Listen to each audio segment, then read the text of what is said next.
Materia Turai. Thank you, Mr. Speaker. $1 million. The average house price in Auckland today reached $1 million. $1 million to buy a house in Auckland. This government has driven New Zealand's housing into the ground. They have stripped away from ordinary New Zealanders the ability to secure their future for themselves and their children by driving up housing so it is so expensive that in order to buy a home in Auckland, the average price is now $1 million. And what do they say about that? Are they concerned about that increasing cost of housing in Auckland? Are they worried that young families are being locked out? Are they worried that teachers, firemen, people who work in the fire service, the police, these people who are essential to our services, to our communities across the country, but in Auckland cannot afford to buy a house in the city that they love and serve? Is National worried about that? Well, no, and that's obvious today because in response to the $1 million average house price announcement, we end up spending a whole day debating this ridiculous bill that will not solve the housing crisis. If they were genuinely serious about making sure that people who work in the fire service, or teachers, or principals of schools, or nurses, or doctors, these people who serve our communities in Auckland, were actually able to live a decent life in a secure home in Auckland, we wouldn't be passing this bill. We would be dealing with a genuine comprehensive plan to make sure there was affordable housing in our biggest city so that ordinary New Zealanders had a genuine chance to own their home. Instead, we are dealing with a piece of rushed legislation that is poorly thought out, that strips away the property rights of some in order to only extend what has been a failed policy in Auckland.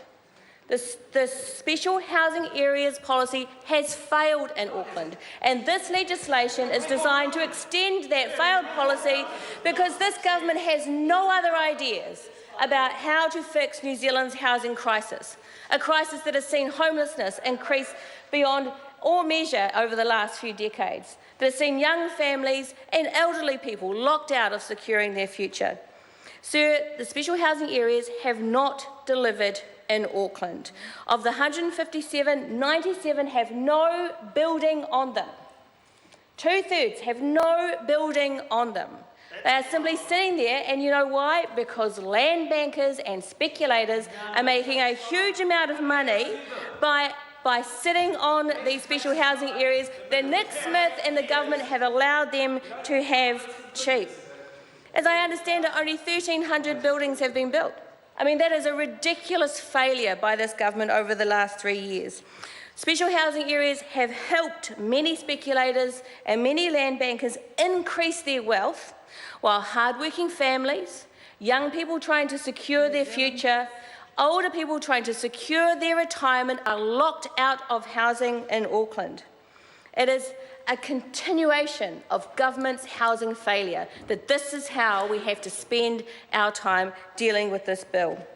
It will not solve the crisis, and indeed it could make it worse by extending special housing areas and not dealing with the land banking issue that they create. Sir, this bill is nothing but a band-aid on a wound, a housing wound that ordinary New Zealand families are having to carry every day. And I think it's right that fiasco is the right word for this government's response and this legislation.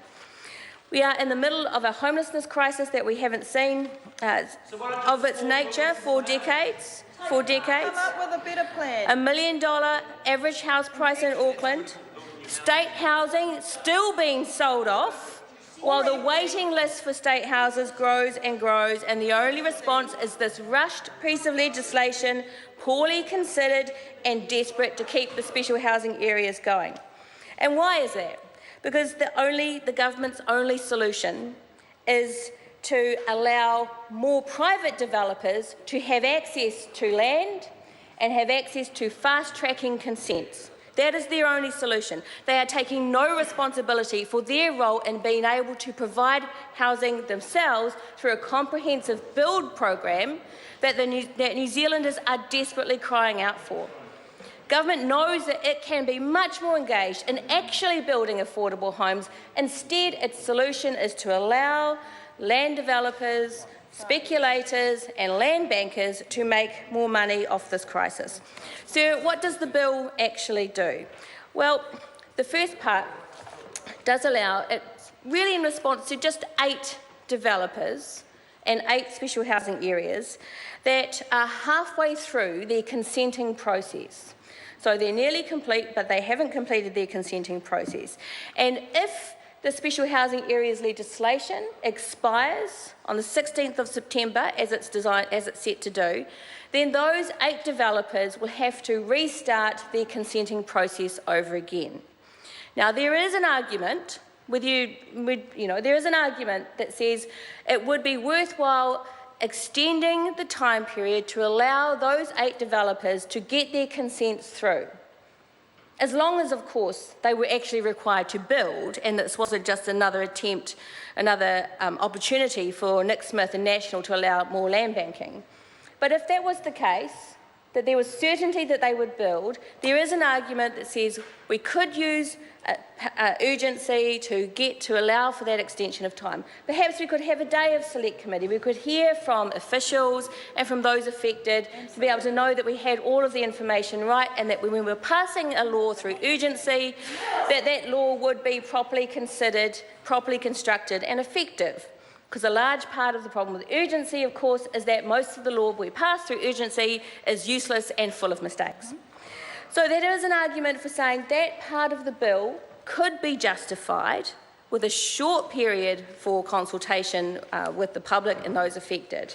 And that argument, I would have listened to that argument and taken it seriously if it had been put to me.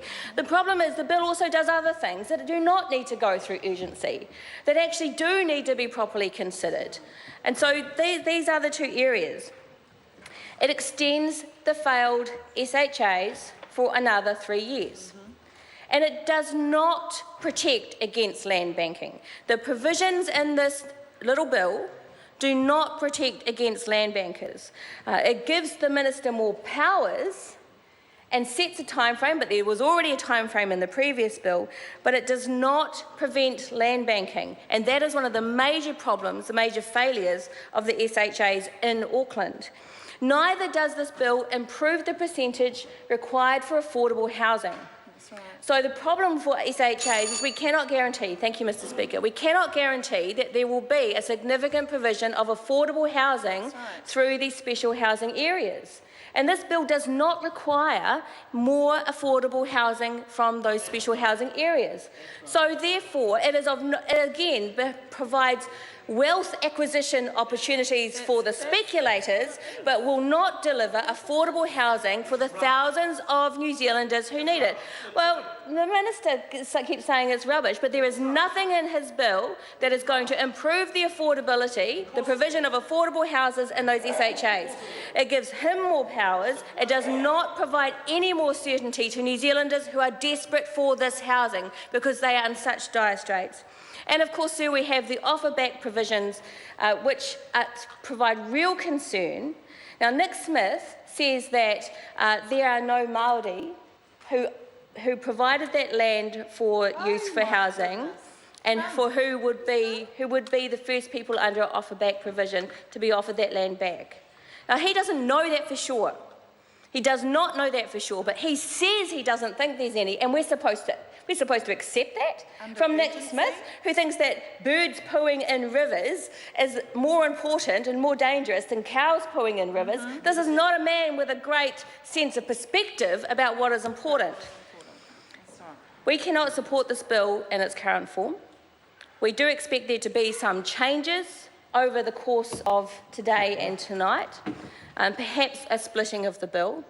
But as it stands, it is ineffective, it is a waste of time, and it will simply increase the risk of land banking and the lack of affordable housing in Auckland. Thank you, Mr Speaker. Just a rule.